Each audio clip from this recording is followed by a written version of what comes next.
জনজাতিকৰণ আৰু স্বায়ত্ব শাসনৰ দাবীত মৰাণত বিশাল জোৰ সমদল টাইপাৰ টাই আহোম যুৱ পৰিষদ অসমৰ কেন্দ্ৰীয় সমিতিৰ উদ্যোগত টাই আহোম মহিলা পৰিষদ আৰু ৰাইজৰ সহযোগত জনজাতিকৰণৰ দাবীত আজি মৰাণত এক বিশাল জোৰ সমদল বাহিৰ কৰে। মৰাণ উখাপুৰ খেলপথাৰ পৰা বাহিৰ কৰা এই জোৰ সমদলকাৰী প্ৰতিবাদীসকলে জাগিছে আহোম জাগিবই, নো এছটি নো ৰেষ্ট, জনজাতিকৰণ আমাক লাগিবই, নো এছটি নো ভোট, মৰিলেও মৰি যাম, জনজাতি লৈ যাম, আমাক জনজাতি লাগিবই, বিজেপি মুৰ্দাবাদ আদি বিভিন্ন প্ৰতিবাদী শ্লোগানেৰে আকাশ বতাহ কঁপাই তোলে।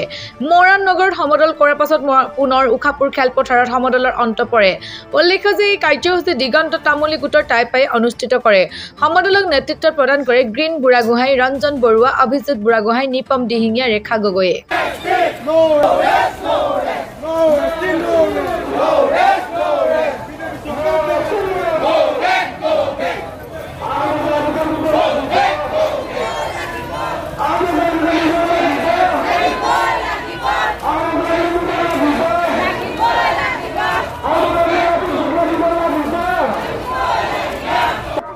টাই আহোম যুৱ পৰিষদ অসম মৰাণ কেন্দ্ৰীয় সমিতি আহ্বানত আৰু মৰাণ মহকুমা সমিতিৰ উদ্যোগত আজি আমি উখাপুৰ খেলপথাৰৰ পৰা আমি জোৰ সমদল কৰিছোঁ। গতিকে আমি এই জোৰ সমদলৰ যোগেদি আমি চৰকাৰক জনাই দিবলৈ বিচাৰিছোঁ, যেতিয়ালৈকে আমাক চৰকাৰে টাই আহোম জনগোষ্ঠীকে আৰম্ভ কৰি 6 জনগোষ্ঠীক যদি জনজাতিকৰণ প্ৰদান নকৰে, তেনেহ'লে এনেধৰণৰ যি আন্দোলন ধাৰাবাহিকভাৱে আমাৰ হৈ থাকিব। আমি দেখিছোঁ যে চৰকাৰে প্ৰত্যেকবাৰেই আমাক মিছা কথা কয়। যেতিয়া নৰেন্দ্ৰ মোদী বিজেপি চৰকাৰ যেতিয়া প্ৰথমতে আহিছিল, নৰেন্দ্ৰ মোদীয়ে কৈ থৈ গৈছিল যে টাই আহোমকে ধৰি 6 জনজাতিকৰণৰ দিয়া কথাটো কৈছিল, কিন্তু বাৰে বাৰে আমাৰ আহোম জনগোষ্ঠীটোক কিয় প্ৰতাৰণা কৰা হৈছে।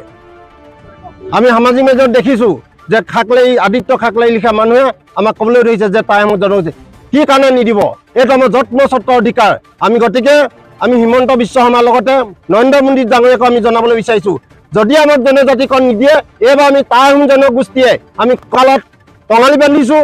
যেতিয়ালৈকে আমি আমাৰ জনজাতিকৰণ নাপাম, আমাৰ অধিকাৰ নাপাম, আমাৰ প্ৰাপ্য যেতিয়ালৈকে আমি নাপাম, সেই দিনটোলৈকে আমি আন্দোলন কৰি থাকিম। যদি ইলেকশ্যনৰ আগত যদি নিদিয়ে, 26 ইলেকশ্যনৰ যি বিধানসভা ইলেকশ্যন আছে তাৰ আগত যদি নিদিয়ে, আমি চৰকাৰক ঠগ বক কৰিবলৈ আমি সক্ষম হ'ম। গতিকে আমি ইয়াৰ পৰা আহিছোঁ। এইবাৰ কিন্তু প্ৰতি বছৰ তেখেতলোকে আমাক যি লালিপপ লিখা যি দিবলৈ বিচাৰিছে, সেই কথাত আমাৰ ভুল নাযায়।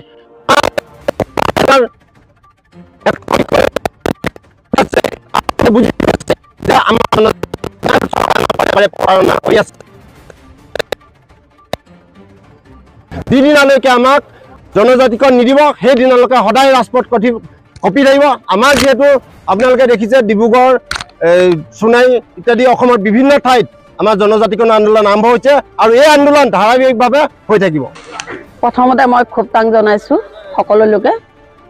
মই এই আজি আমাৰ এইটো মৰাণ মহকুমা পৰিষদৰ মহিলা পৰিষদ সদৌ অসম কেন্দ্ৰীয় সমিতি আমাৰ নিৰ্দেশনা মৰ্মে আমাৰ সদৌ অসম আজি জনজাতিকৰণৰ কাৰণে যি আমাৰ পদক্ষেপ লৈ আমি আগবাঢ়ি আহিছোঁ আৰু যি আমাৰ আন্দোলন চলাই গৈছে, অনাগত দিনত আমাৰ চলি থাকিব। কাৰণ বাৰম্বাৰ প্ৰথম নৰেন্দ্ৰ মোদীয়ে কৈছিল যে আমি যেতিয়া বিজেপি চৰকাৰ আহিব তেতিয়া আমি জনজাতিকৰণ দিম, আমি 6 জনগোষ্ঠীক। কিন্তু আজি তাৰিখলৈকে এইটো এটা যেন প্ৰতিখন চৰকাৰে আমাক বাৰম্বাৰ ঠগি গৈছে। এইটো যেন এটা ৰাজনীতি এটা ইছ্যু হৈ পৰিছে। আমি এই ইছ্যুটো এইবাৰ অনাগত দিনত 26ত তেওঁলোকে যদি আমাক আগতীয়াকৈ যদি আমাক জনজাতিকৰণ নিদিয়ে, তেতিয়াহ'লে আমাৰ গোটেই অসমৰ আমাৰ যিমান জনজাতিকৰণৰ কাৰণে আমি জাগৰণ হৈ আছে, আমাৰ আহোম সম্প্ৰদায় হওক বা 6 জনগোষ্ঠী লগত যি আমাৰ দাবী দাবাসমূহ আমি ধৰি আছোঁ আৰু অনাগত দিনত আমি ক্ৰমান্বয়ে আমাৰ বাঢ়িব, কিন্তু কমি নাযায়, আমাৰ শক্তিশালী হ'ব।